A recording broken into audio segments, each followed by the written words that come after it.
Hello, everybody, all my friends of the Cheap Mama. I'm Brenda Kilhoffer, and I'm your Cheap Mama. And today's episode is going to be me as your solo. We are actually going to take a little bit of a deviation from where we've been going lately. As you all know, we kind of got wrapped up into the school district issues, which are super important issues for those of us that are moms, that are parents, that have children going to school. Those are issues that we do want to keep our pulse on. And I hope to have an exciting announcement here in the next few days as to how we're going to keep you informed on that front and keep people educated. And I wanted to really get back to my mission and my purpose with my podcast and with my business and with my life. So I'm going to start by sharing with you the actual 3 minutes ish that I shared with the school board last week, essentially announcing that I would no longer be attending those meetings. So I'm just going to read it off to you. It is recorded. I think somebody has it up on YouTube. You can look it up if you'd like to see it. But I'm just going to go ahead. I had it written out and share that with you. And then I'm going to take it piece by piece and share with you a little more detail. Okay. So I started by letting everybody know that in 2013, I had essentially gone on to a media fast. That is when I joined the current company that I work with. And I was taught that taking a media fast would be the best way to shift and change my own thinking and grow into the person that I needed to become. So at that time, I also began digesting a lot of the information that my company provided. I began learning about freedom, the matrices of control, and the forces that threaten our freedom. And I also became painfully aware of how broken our education system is, and quite frankly, has been for quite some time. Now, as 2019 COVID broke out, like many of you, I turned the news back on. And I listened to different news stations. I began to ask if we had entered into the twilight zone.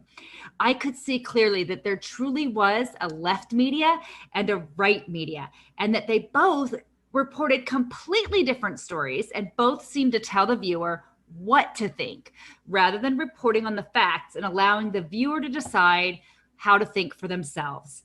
Now, that was how I saw Litchfield Elementary School District's transformative equity work document. It was a narrative that told us what to think rather than report the facts to our students. Now, as the equity statement played out at Litchfield Elementary School, the media was telling the exact same two sides that we could hear in our meetings and on the social media sites. I went on to ask the governing board and the parents. I said, you know what? Our fight is not with one another. Our battle is for the hearts and minds of our children. And I see a community where we've stood in judgment of one another over and over and over again.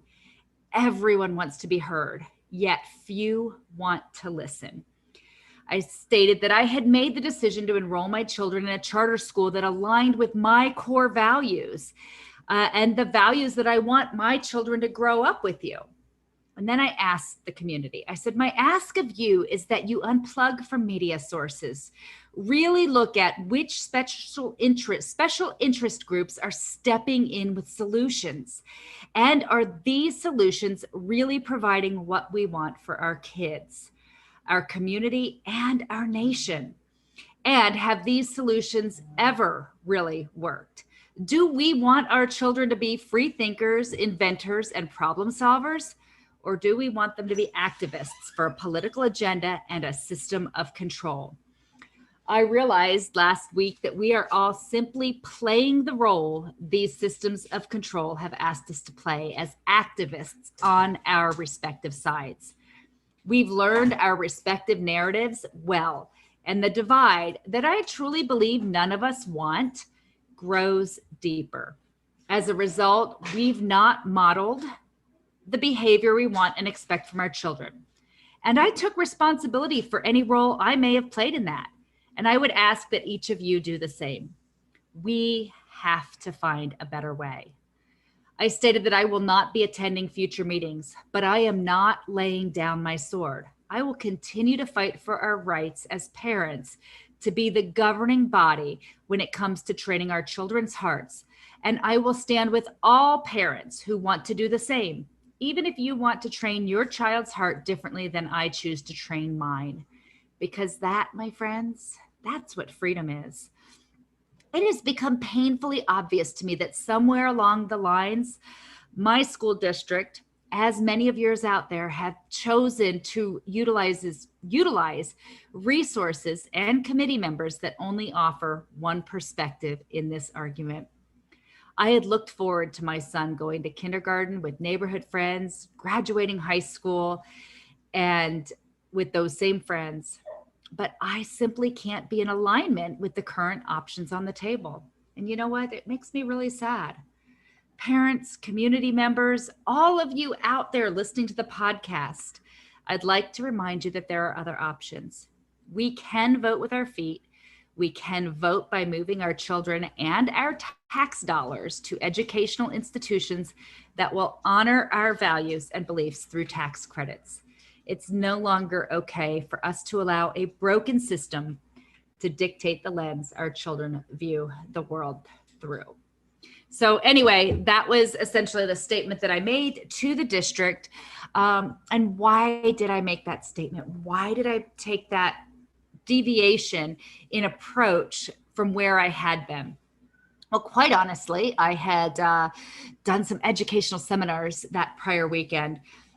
And I realized that battle had become a distraction, and that battle was not going to be won through politics, through the media, even my homegrown media, right?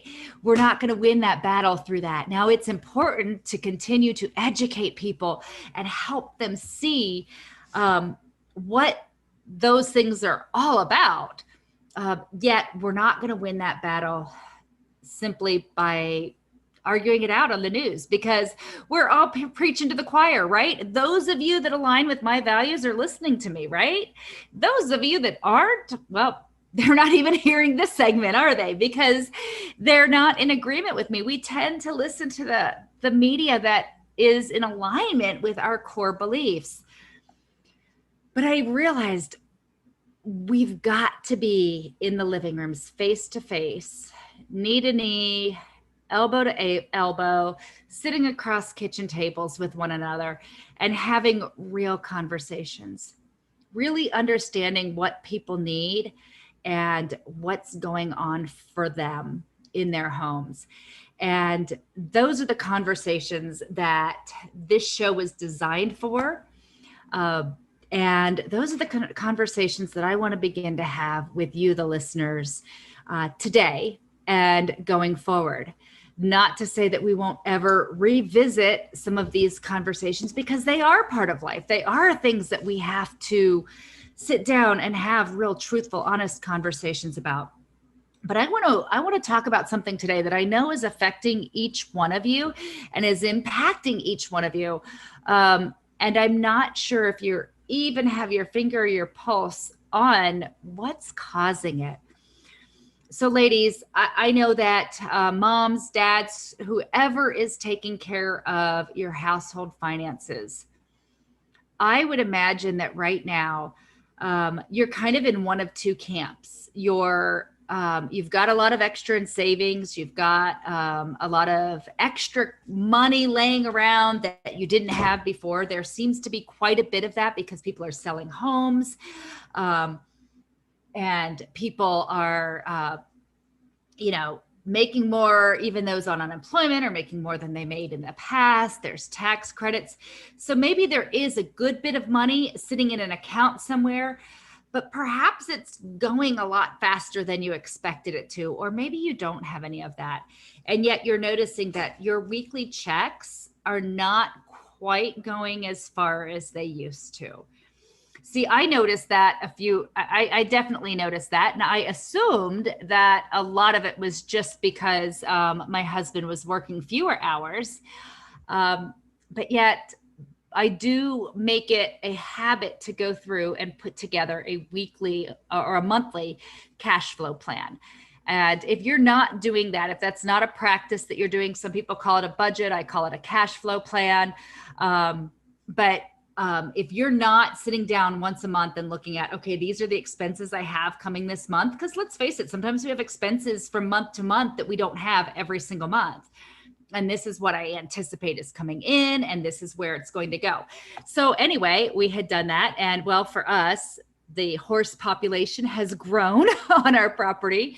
So the expenses that go with that has risen exponentially. You know, we have things like horseshoes, we have things like hay, we have vet visits and teeth and all kinds of different things that go along with caring for those horses.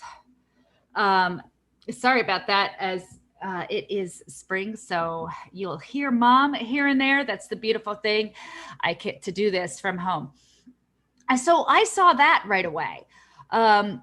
But I also saw that everything else was a little bit more expensive as well. And that the budget that I had set when we moved into our home, where it was going to be very comfortable, you know, we'd be putting the appropriate amount of savings away. We'd be doing the appropriate amount of tithing for us. I began to notice that that was really, we were really at a point now where we were cutting it close. I mean, we'd risen some expenses, but it still didn't seem like it had been that much.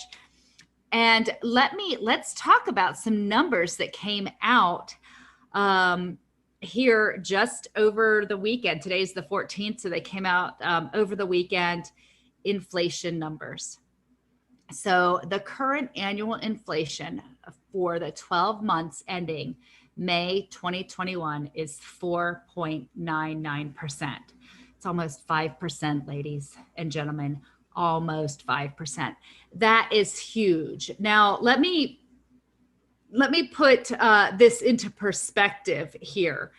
The last time we saw a 5% was in all the way back in 2008. So in 2008, May of 2008 was a 4.18%. The following month was 5.02%, then 5.60%. Was the annual inflation rate. And we all know what happened in 2008, right? So we don't need to beat that down. Now, here's one of the other things that's really kind of interesting about it. So they talk about adjusting that based by taking out your food increase, right?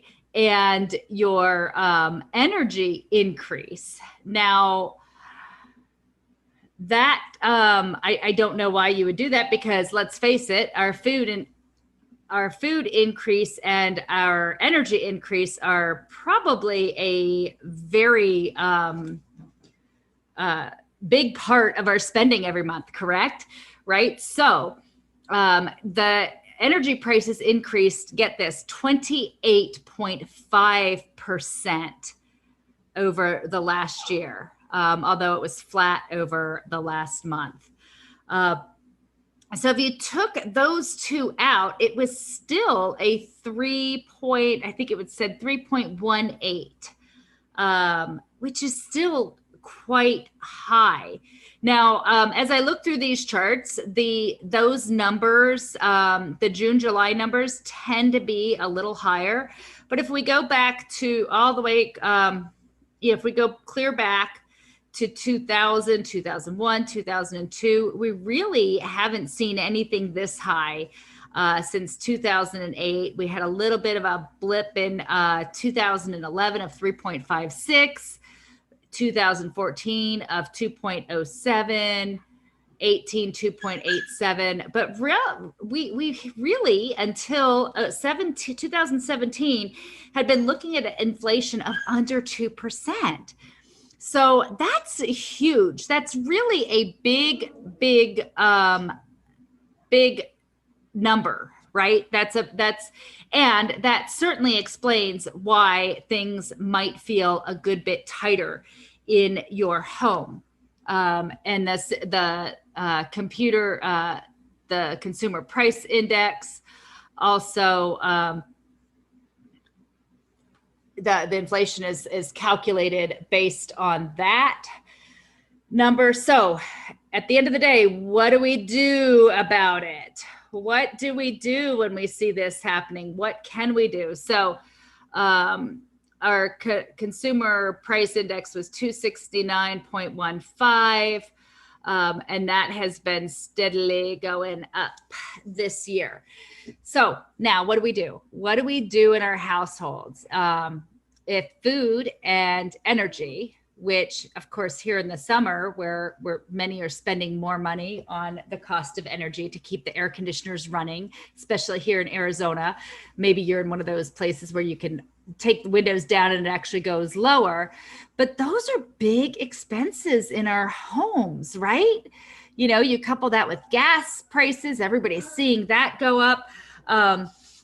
You know, how do we start to combat those things? What should we be doing? You know, where should we be putting the money for those of you that do have something in savings?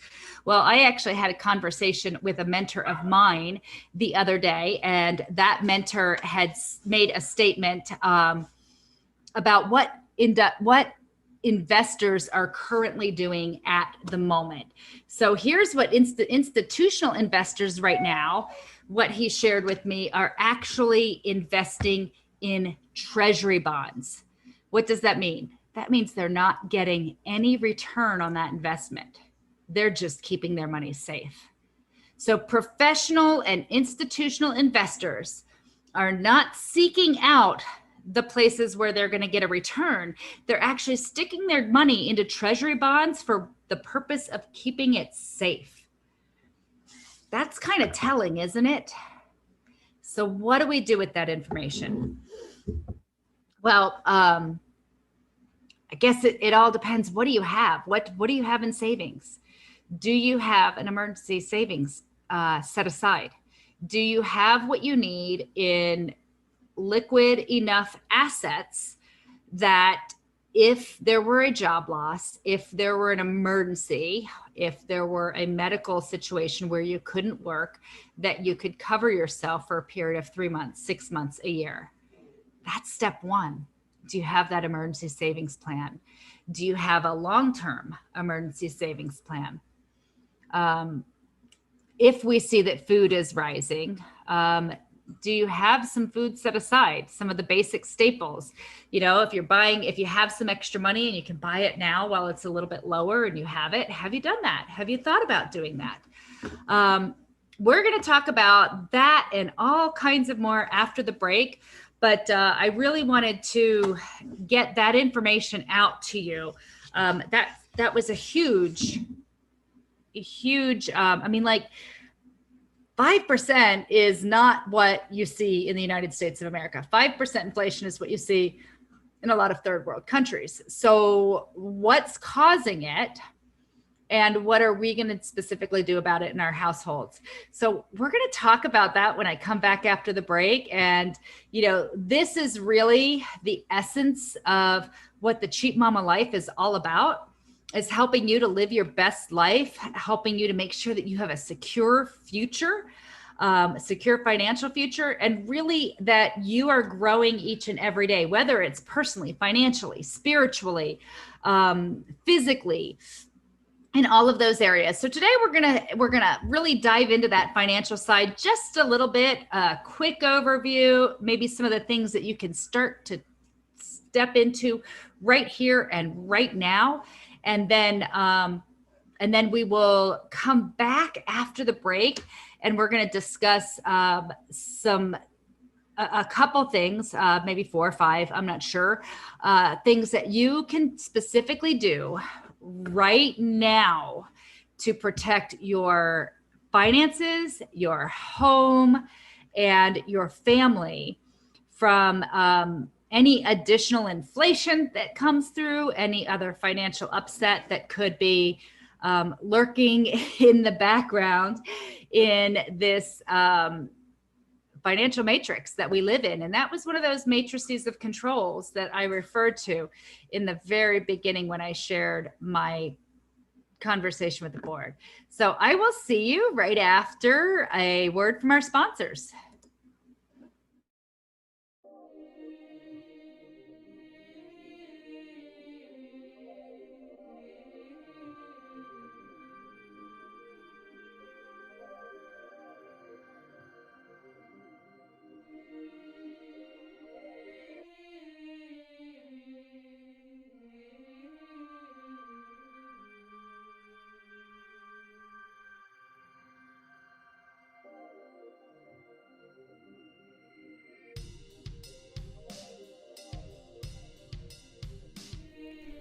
Hey, my people, my people, my people.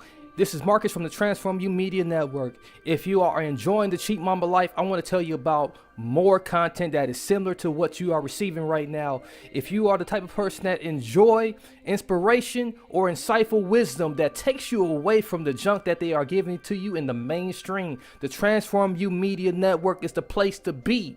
You want to find more content like this over on our YouTube page, our Roku channel, or on Google Podcasts, Spotify, or Apple. Simply do a Google search, type in Transform You Media Network, or go over to our main website at transformyoubroadcast.com. That's transform the letter U, broadcast.com. See what we have to offer. We will transform your life and business. All right, welcome back, everyone, to the show. When we left, we were talking about the inflation rate that was just shared for the month ending in May, so of 4.99%. So that's huge. That's why your grocery bill is higher, or that's why when you go to the grocery store, you don't feel like you can get everything that you wanted, right? And, you know, one of the things I often complain about is, you know, those bills get bigger or the price tag gets bigger when I go to Costco. And then I get home and let's say I cook the pack of pasta noodles and it just didn't go as far for my family as it did before, or that there's just less. Like I remember I used to buy the Costco ground beef in 4 pounds, right? They were 4 packs. Now they're 3 packs, but it's the same price that it was when it was 4 packs, if not more. You know, the weight, the ounces, the package size gets smaller while the price goes up. And then you have these you've got this inflation cost and your paycheck's not going up. In fact, you might have, because that inflation cost has gone up, your employer may be giving you less hours. So now you have less income coming in. So how do we start to combat that? What do we need to do? So the first thing is, those of you that have some money, that have some money sitting around, right? You've got it either in the bank, you've got stimulus checks, you've got stuff sitting in savings. Maybe you sold your house and you're waiting on the market to maybe go down so before you buy another one and you're currently renting. Here's the thing, the power of that dollar. So let's say you have 50,000 sitting in the bank or 5,000 sitting in the bank. And that $5,000, if inflation goes up another 5% next month or more, or even less, that $5,000 is not going to buy you the same amount of goods and services next month that it'll buy you this month, right? So how do we start to build the right plan for us, for your household, to ensure that you're going to be able to withstand any economic crisis that comes up, whether it's a death in the family, whether it's an injury, whether it's a sickness, whether your air conditioner goes out if you own your home. How do you withstand those types of emergencies? You know, many people are out there speculating on Bitcoin, on gold. I had mentioned that my mentor told me that the professional and the institutional investors are actually taking their money and putting it in treasury bonds. So if you need to keep it safe, that's one option for you, and you don't have to have liquid. Now, obviously, do your own research. You know, I'm not responsible for the choices that you make.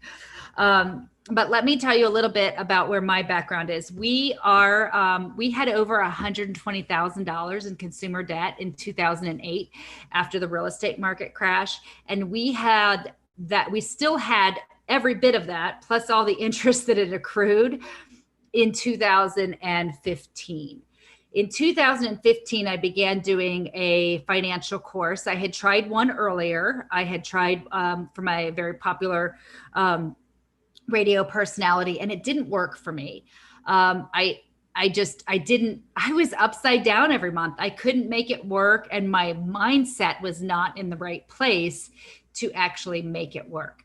So the other thing to know, for those of you ladies that are listening to me, there's a book called The Millionaire Next Door, and I would highly recommend you read that if you get a chance. But there's a section in that book that states that a family's wealth, that the wealth of a coupleship, of a husband and wife, of that family, is 100% dependent on the wife's spending habits.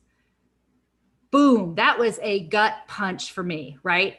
I realized that my spending habits absolutely had everything to do with whether we would ever grow and build wealth.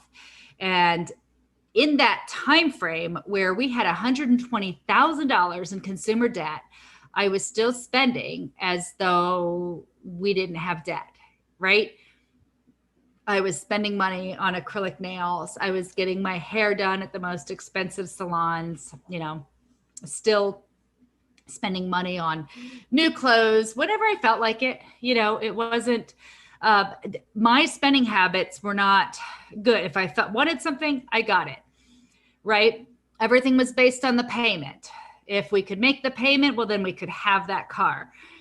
And we made some big shifts then. So that would be the first thing I would ask you in your current scenario, especially if you have money sitting in the bank. Do you have credit card balances? Do you have a car balance? Do you an auto loan balance, or a student loan balance, or even your home balance? So let's just say, for instance, you have a car loan balance that's 3.9%, right? That could be a fairly average 3.9%. If institutional lenders or institutional investors are going to put their money in treasury bonds at a 0% return on investment, if you pay that car off, you've already gained that 3.9% that you're no longer paying. You're already ahead of what the professional and institutional lenders are doing if you pay that car off. Now your credit cards, that's like a 21%, 18%, 14%. Put that money back into your household.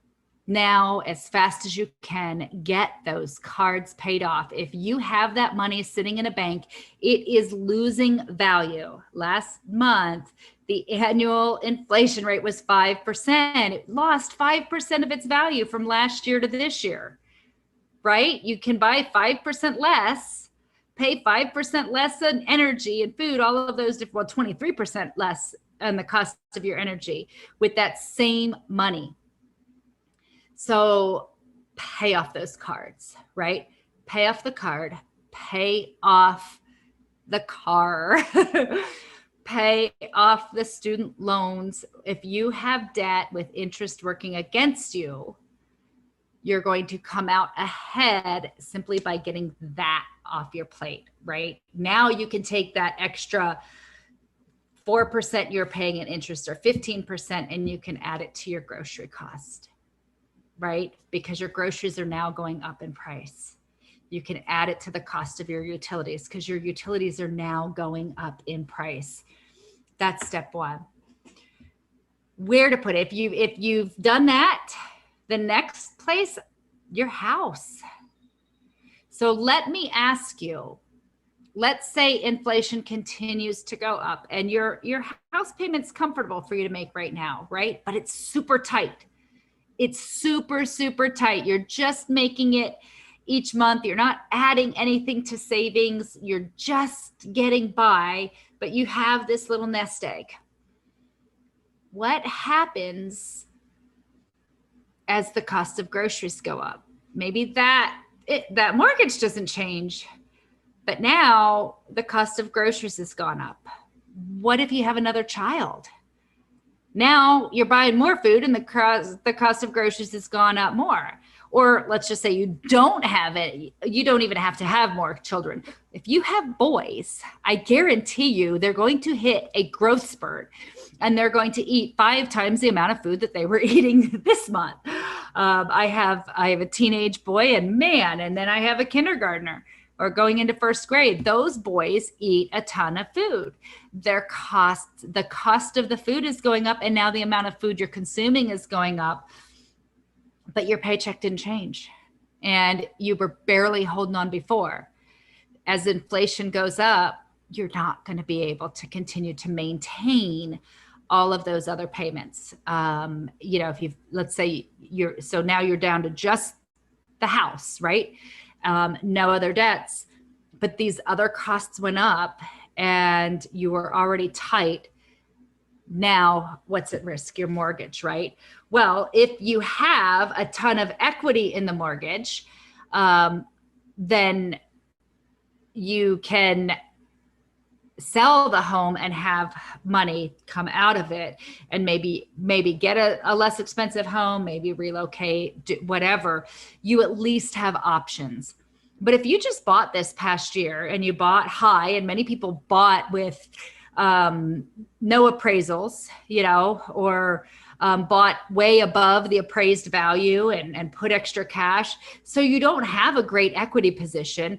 Now you're barely making it. One thing goes wrong, a job loss or whatever, you start to get behind, it snowballs and you have no options. Because even if the value doesn't shift and doesn't change, you still have all the expenses of selling the home. So if your credit cards are paid off, you've got your emergency savings sitting aside, you've got your car's paid off, pay down the mortgage or pay it off if you have enough to do that.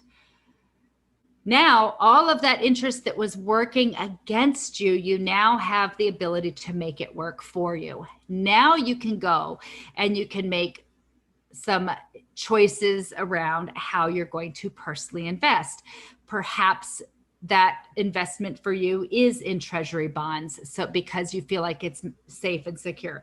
Maybe you're more speculative and you want to bet for Bitcoin or cryptocurrencies. That's your decision, but it's less of a risk when your home is paid off than it is when your home isn't. I hope that really makes sense to everybody. So those are some of the things that I would like you to consider. If you've got some money sitting aside, I want you to consider thinking about making sure that you have 3, 6, 12 months worth of emergency savings, paying off any debts that you have, every single one if you possibly can. And then making some small investments. You probably don't want to throw everything at one thing. And then what about, what else can we do? Let's play some big defense, guys, right?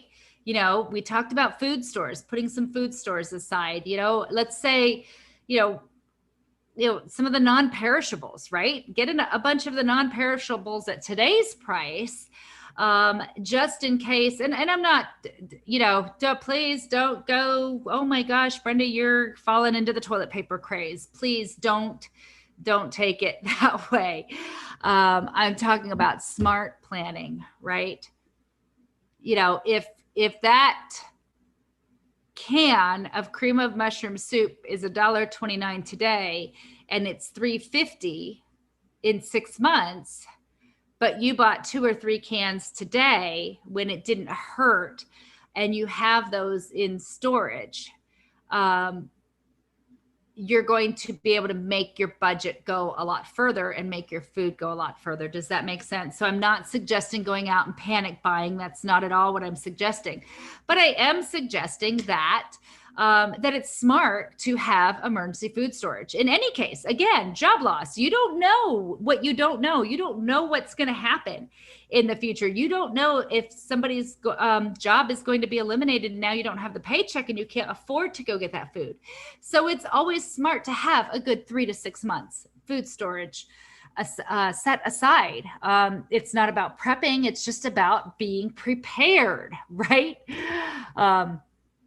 So let's put that into effect. And then let's put together every single month a comprehensive cash flow plan or budget that you're going to follow no matter what. Start with paying yourself first.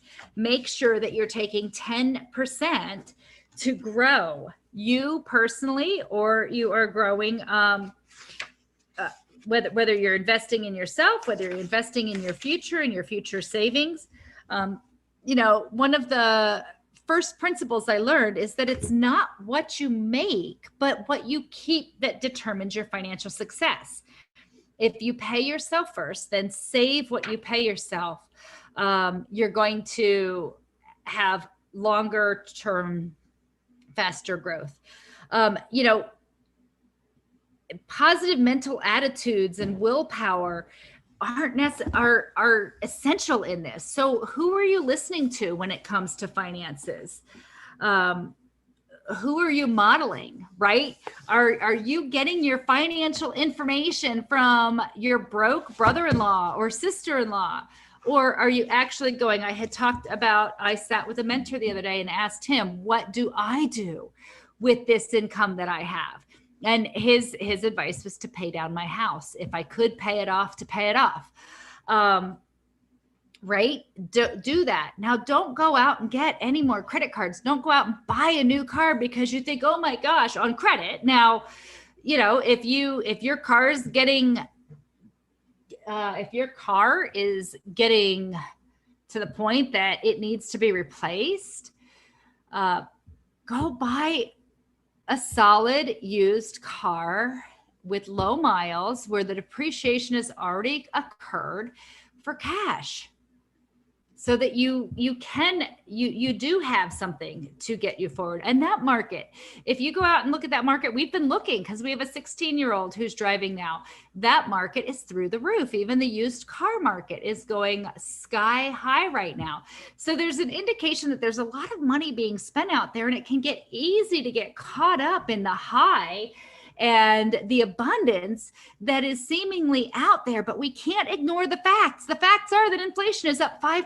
It's costing small businesses more money to create the things that they create for you to purchase.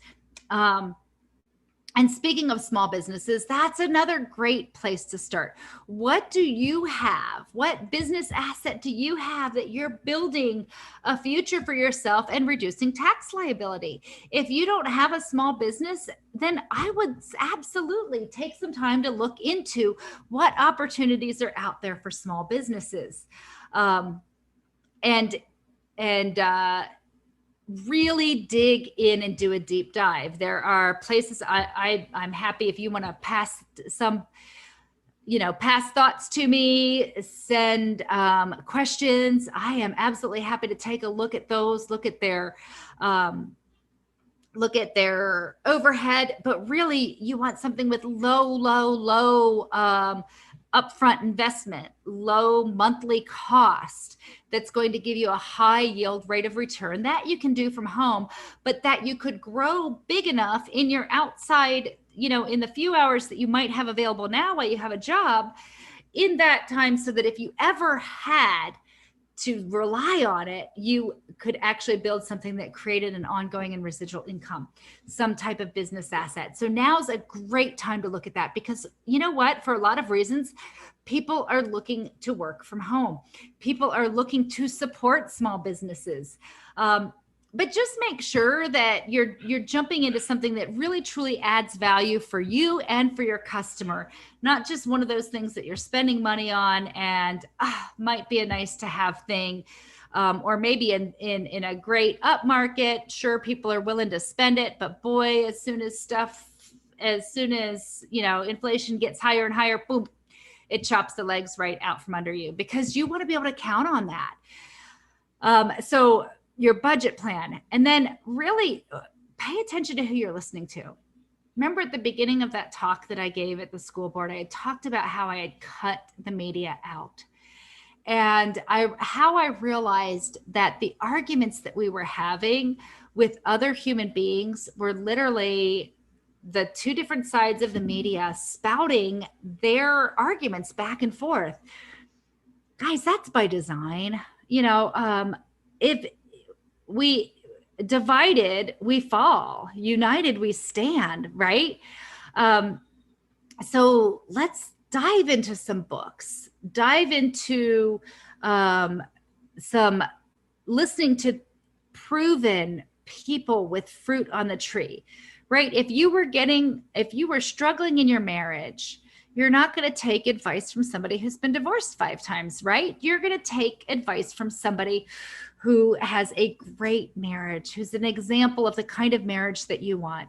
And so the same thing with finances. Listen to audios from those people that emulate great finances, that have it all together, that are living off of residual income, that don't have tons of debt or don't have any debt. And that was where the advice that I'm sharing with you comes from, is mentors that have taught that to me. It's been through my own experience of going down that path of having a ton of debt and the stress that goes with it, and then getting it all paid off. And sure, we've made mistakes along the way and actually got ourselves back into some of it, but course corrected. We're never going to be perfect. So that's the other piece of it, ladies and gentlemen. Give yourself grace. Stop beating yourselves up over where you are financially. You're where you are because of the choices and the habits that you had. It's never too late to change those choices, to change those habits, and change the inputs that are teaching you those choices and habits. The changes I made because I listened to people who celebrated wins because they decided not to go spend their money on acrylic nails when they couldn't afford it.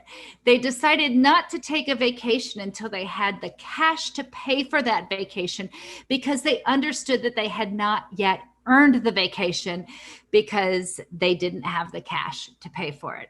And so those are principles that we have been building upon and living in our lives. And as a result, we're now living a lot of the dreams that we absolutely thought we had to make a lot more money than we're making to live. I think that's the biggest going into it. I think that's the biggest mistake we made. And it's the biggest thing I most often see people make, is like, when I make $10,000 a month, when I make $15,000 a month, when I make $6,000 a month, I can do this, or then I can start paying off this debt.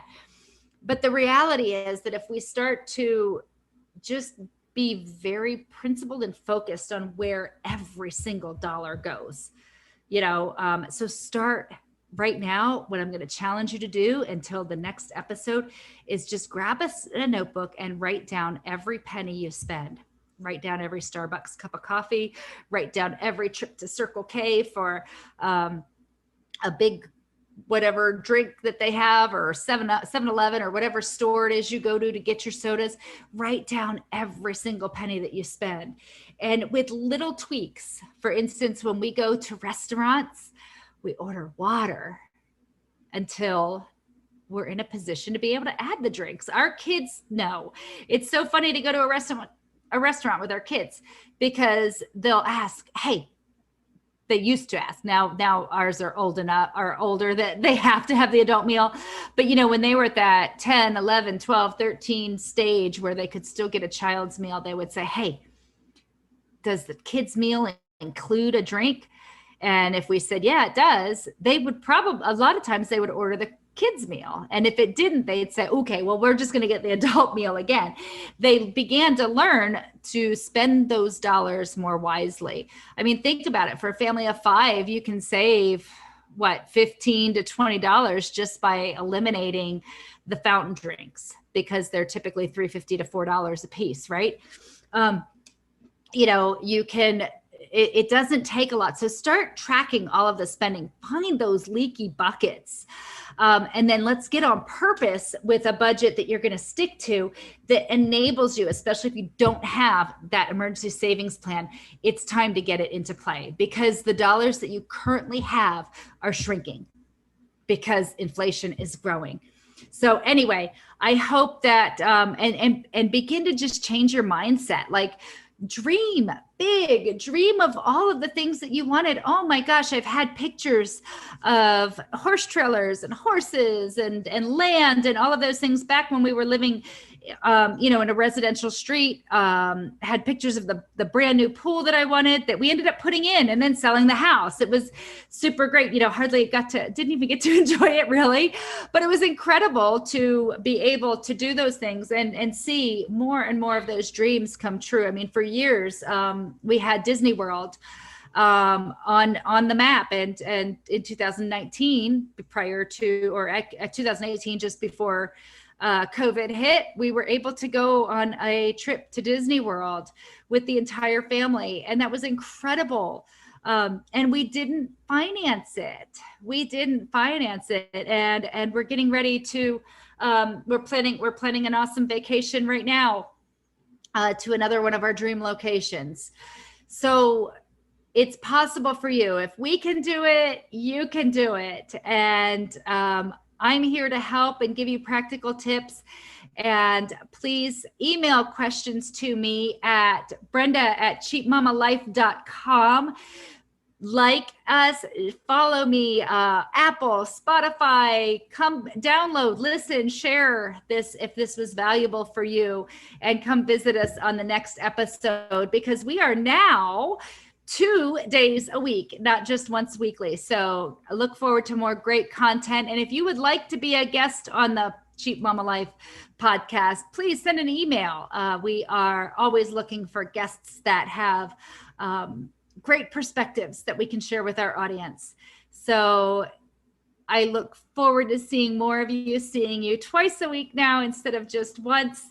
And I really hope today's information was valuable for you. Have an incredible weekend. Hope you enjoyed that episode of the Cheap Mama Life podcast. Be sure to subscribe, rate, and review right now if you haven't already, and hit that share button. Until next time.